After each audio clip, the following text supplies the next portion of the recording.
ओम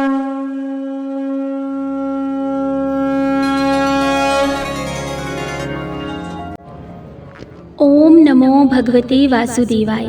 आप सभी को आज बरूथनी एकादशी की हार्दिक शुभकामनाएं। भगवान श्री हरि विष्णु से बस यही प्रार्थना है कि वो आपकी सभी मनोकामनाएं पूर्ण करें। एक समय की बात है, युधिष्ठिर ने पूछा, वासुदेव आपको नमस्कार है, बैसाख मास के कृष्ण पक्ष की नाम की कौन सी एकादशी होती है? कृपा करके आप उसकी महिमा बताइए और साथ ही कथा भी सुनाइए। ऐसा सुनकर भगवान श्री कृष्ण बोले, राजन, बैसाख कृष्ण पक्ष की एकादशी बरूथनी के नाम से प्रसिद्ध है। ये इस लोक और परलोक में भी सौभाग्य प्रदान करने वाली है। बरूथनी के व्रत से ही सदा सौख्य का लाभ और पाप की हानि होती है। ये समस्त लोगों को भोग और मोक्ष प्रदान करने वाली है। बरूथनी के ही व्रत से मानधाता तथा धुंधुमार आदि अनेक राजा स्वर्गलोक को प्राप्त हुए हैं। जो 10,000 वर्षों तक तपस्या करता है, उसके समान ही फल बरूथनी के व्रत से भी मनुष्य प्राप्त कर लेता है। हे नृपश्रेष्ठ, घोड़े के दान से हाथी का दान श्रेष्ठ है। भूमि दान उससे भी बड़ा है और भूमि दान से भी अधिक महत्व तिल के दान का है।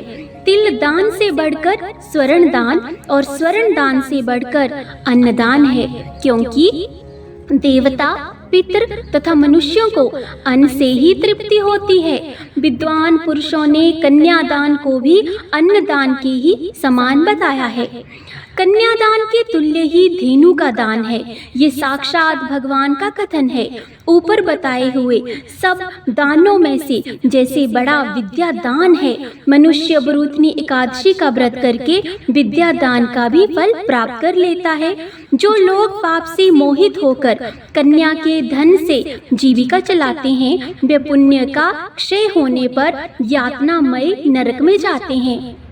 अतः सर्वथा प्रथम करके कन्या के धन से बचना चाहिए, उसे अपने काम में नहीं लाना चाहिए।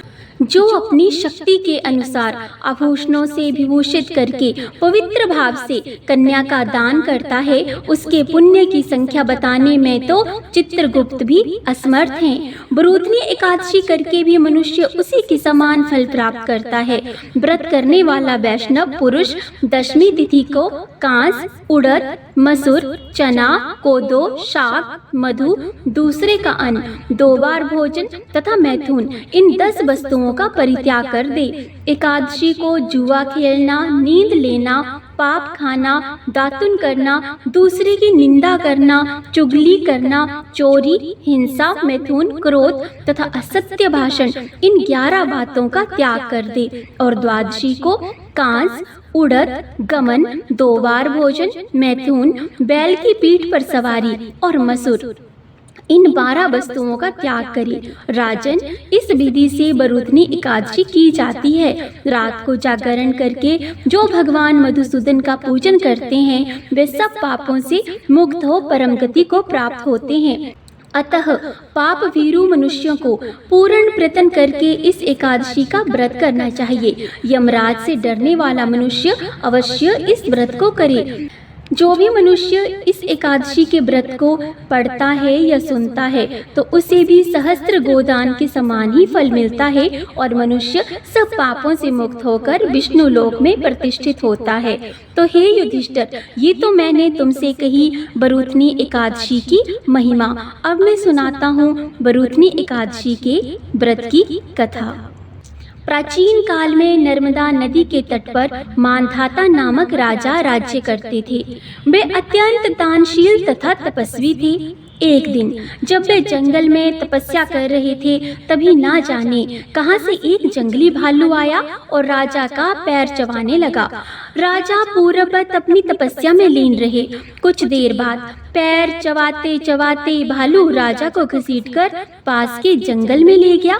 अब राजा बहुत घबराया, मगर तापस धर्म अनुकूल उसने क्रोध और हिंसा न करके भगवान विष्णु से प्रार्थना की, करुण भाव से भगवान विष्णु को पुकारा। उसकी पुकार सुनकर भगवान श्री हरि विष्णु प्रकट हुए और उन्होंने चक्र से ही भालू को मार डाला। राजा का पैर भालू पहले ही खा चुका था, इससे राजा बहुत ही शोकाकुल हुए। उन्हें दुखी देखकर भगवान विष्णु बोले, हे वत्स, शोक मत करो, तुम मथुरा जाओ और बरूथनी एकादशी का व्रत रखकर मेरी वराह अवतार मूर्ति की पूजा करो। उसके प्रभाव से पुनः सुदृढ़ अंगों वाले हो जाओगे। इस भालू ने जो तुम्हें काटा है, ये तुम्हारे पूर्व जन्म का ही अपराध था। भगवान की आज्ञा मानकर राजा मानधाता ने मथुरा जाकर श्रद्धा पूर्वक बरूथनी एकादशी का व्रत किया। इसके प्रभाव से राजा शीघ्र ही पुनः सुंदर और संपूर्ण अंगों वाले हो गए। इसी एकादशी के प्रभाव से राजा मानधाता स्वर्ग को भी गए थे। जो भी व्यक्ति भय से पीड़ित है, उसे बरूथनी एकादशी का व्रत रखकर भगवान विष्णु का स्मरण करना चाहिए। इस व्रत को करने से समस्त पापों का नाश होकर मोक्ष मिलता है। तो आज के दिन श्री हरि विष्णु से बस यही प्रार्थना है कि हे प्रभु, जिन्होंने भी इस कथा को कहा है और जिन भी भक्तों ने आज के इस पावन दिन पर इस कथा का श्रवण किया है, उनकी सभी परेशानियों को दूर करना और उनकी सभी मनोकामनाओं को पूर्ण करना।